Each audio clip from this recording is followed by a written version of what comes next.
Well, as an introduction goes, that was way harder than I wanted it to be, and way disappointing. I want to start with that. So let's do a little bit of direct instruction here. So maybe these things are things I will want you to know. And when I catch you on the street a year from now, I'm going to ask about these things and see if any of it stayed in there. We'll see. We'll see. I want to start by talking about work, because that's our starting point into this unit. You spent significant amount of time having to deal with forces and what forces can do. We're not closing the chapter on that. We are going to add to it. So all the stuff that you did for forces, you will still have to do on your next test. But in addition to that, if you recognize on your last test, there were several problems that could be done using energy as a means of finding a solution as opposed to forces. And we're going to talk about the relationship between forces and energy, because it starts here. Work is the method by which you can change an object's energy. And this is true whether we're talking about chemistry or talking about physics. And many of you already said this. Work is the method by which you can change something's energy.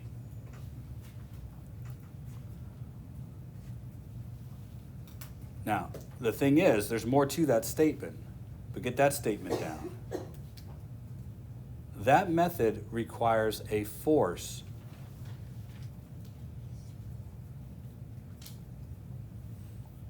That method requires a force.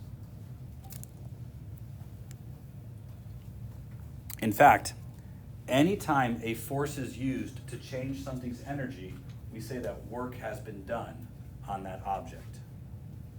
Anytime a force is used to change something's energy, we say that work has been done on that object.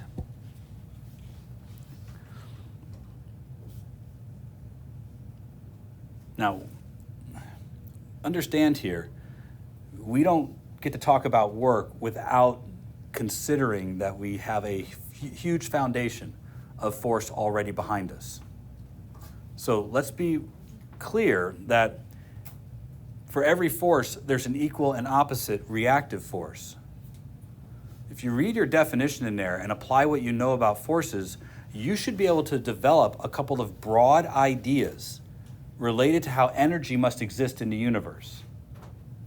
If forces are used to change something's energy, and if every force has an equal and opposite reactive force, then in every case where a force has increased the energy of one thing, something else's energy has had to decrease by the same amount. Right? That's just me applying the definition of work to Newton's third law. You should make that same conclusion. So if you need me to say it again, I will, but I want you to come to these conclusions. If the definition of work is that when a force is used to change something's energy, work has been done. And if you add to that for every force, there's an equal and opposite reactive force, then every time a force has been used to increase something's energy, something else had to decrease its energy.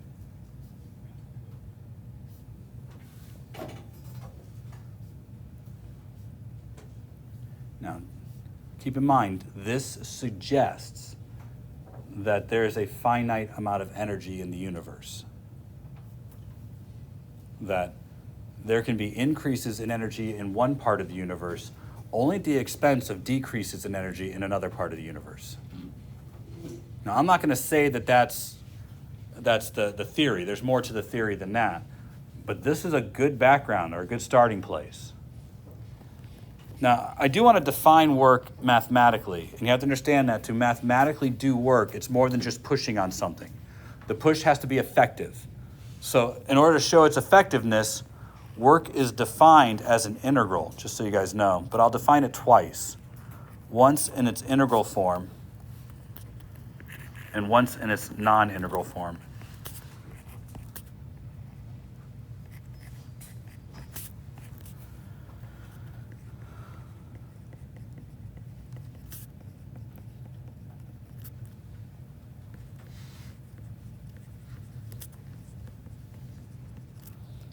So if you have a constant force, you can use the bottom equation.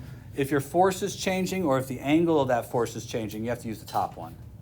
So the bottom one is just whenever the force is constant. The top one is whenever the force is changing. For the most part, most of the forces we've been talking about this year have been constant. They're not going to stay that way, but they've been constant. So the bottom one will apply, and we'll do mostly the constant forces at the beginning of this. Look closely, though. There's more to this than might be obvious.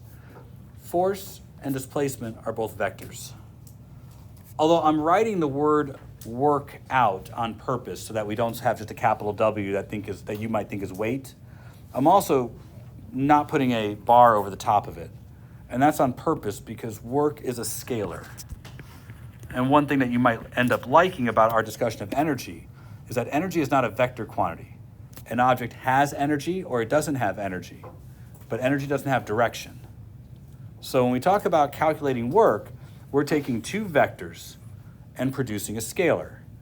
And that requires a special kind of mathematics, vector mathematics. And you don't have to know very much, but this multiplication isn't standard multiplication. This is called the dot product, also called the scalar product. It takes two vectors and produces a scalar. But it's more than that. The dot product tells you how much of the first vector is in the direction of the second vector. That's what it's really telling you. Again, it tells you how much of the first vector is in the direction of the second vector. Now, you should understand what trig function is likely to do that for you. And I'm concerned that you probably don't, so let me just be very clear and very obvious about it. The dot product requires that you take the magnitude of each of your vectors and then multiply by the cosine of the angle between them. This is how you calculate a dot product. So even if it's in the integral, if you wanted to calculate the dot product, it would be the integral of f times cosine theta dx. Now, people who are not in calculus will ask me why the cosine is after the delta x on the bottom and before the dx on the top, but the people in calculus know why. So for you guys who are in calculus, you know that theta and f might be related and related to dx. So I have to put it inside the bracket that is formed by the integral and dx. For you guys who are not in calculus, can ignore all that for now until about, sometime just before December, maybe November 28th, when we finally get to that kind of stuff. Now, a little bit of station keeping. Let's pay attention here. Force is in newtons. Delta x is in meters. Cosine is a unitless quantity. So the unit of work is the Newton times the meter. That has been called a joule. So now you know why we use joules for energy, but it doesn't make a whole lot of sense in chemistry since you don't really know anything about newtons and meters in chemistry. You tend to use centimeters and grams and I don't think you measured with a ruler very much in chemistry. But we do in here all the time. The joule is clearly a physical measurement. It requires you to apply a force and to do so over some displacement. So it's kind of weird that you guys use joules in chemistry instead of calories, since calories are all about temperature. But it can be shown that there are 4.19 joules in every 1 lower C calorie. In fact, it was Henry Joule who found the connection between thermal energy and physical energy in what is arguably a quite simple experiment. He stirred water and measured the change in temperature, but he also measured the exact amount of energy that he used to stir the water. He didn't just stir cups of water. He had huge paddle wheels in isolated pools of water being driven by horse teams above the surface of the tanks, and did careful measurements to the change in temperature of the water as the water was disturbed and stirred by the horses, and measured the output of energy from the horses to find the connection between the physical energy he was applying to the water and how much the thermal energy of the water changed. Now, you can find a way of calculating this ratio of 4.19 joules to 1 calorie by looking at the motion of particles and the Boltzmann constant. But you should also be able to tell me a few things about calories that you already know, like what is the difference between a big C calorie and a little c calorie? Yes, sir. Big C is 2,000, little C calories. 1,000, but yeah, 1 kilocalorie. All right, back to work. So let's do a quick little experiment. No, not experiment. A quick little calculation for you guys. Let's see. Don't we have anybody in here? Elish, what do you bench? 225. 225. All right. So we're going to use you as our, optimum male, clearly, but we'll say that you're the average for the room. Okay. Actually, no. I'm looking around this room. I think you're above average for the benching capacity. So I'm just seeing people who probably would not be able to tell me a weight. So we'll say that this is what what it looks like when you get into the gym, right? About that many, like 4 plates on each side. That's not 225, but 2 plates. Oh, way to go, man! Huge. And how long are your arms? I have no clue. We can have a clue, right? We can clue it up. 70 centimeters. Everybody verify 70 centimeters good? Yeah. All right, so I'm thinking that for 1 press, we're moving the weights upward 70 centimeters. Yeah. Proper press form. Would you describe it as you bring the weight back under a controlled retreat until it just makes it to your chest, and then you should hold it there a moment and then apply a controlled return to the original position. And that's 1. Is that a good bench press? It's perfect. Well, I have excellent form. Now, if we are benching 225, divide that by 2.2 to get us how many kilograms we're talking about here. 100. 100 kilograms. All right. Know that, but 100 don't do it. That's good enough. That's close. We'll say within plus or minus. 100 kilograms is an easy number to work with. Would you all agree? Kind of wrong. Would you like to adjust your busted up amount? I mean, technically it's 102.27. 102. You want your credit for your 2 kilograms? No, How about we just go with the 100? Is that okay with everybody? He doesn't know it, but one of the plates was nicked up in some of so it's good. We're going to push it upwards 0.7 meters. Good. You should be able to tell me how much work is done. This is easy. From what we just talked about, easiest thing you've probably done all year.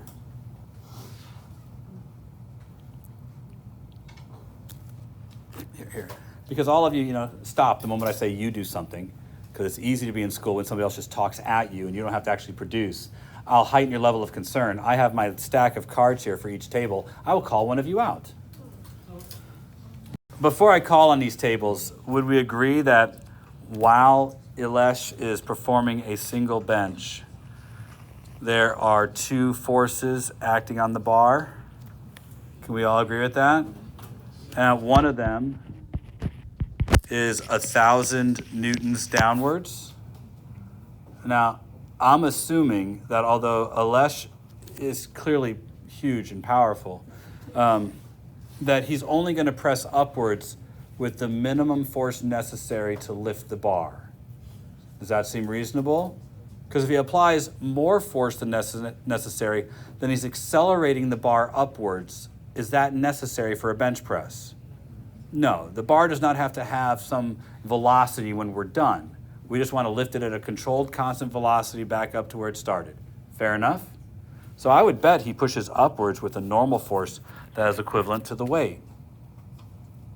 All agreed? Simple enough? So that should be enough for you to calculate the work now, because you now know how much force was applied, 1,000 newtons. You know how far the bar moved. That's essential. The force has to be responsible for moving the object, but more importantly, the object has to move. So 0.7 meters. And now the critical part, what is the angle between the direction of the applied force and the direction the bar goes? I think 0 degrees is perfect. So Pride Rock, how much joules of energy was expended? Yeah, 700. So for everybody who thought this was a hard one, get over yourself.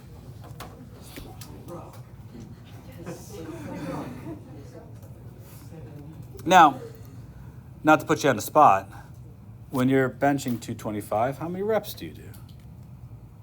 1. That's a max. Oh, that's your max. Okay. You work up to this Yeah. with, I assume, lesser weight. Okay. All right. Well, Ilesh, in wanting to be prepared for his workout, ate a protein bar. Something that will provide him with adequate, sustained nutrition during his workout, maybe essential amino acids to help build muscles. And it, of course, was 225 calories.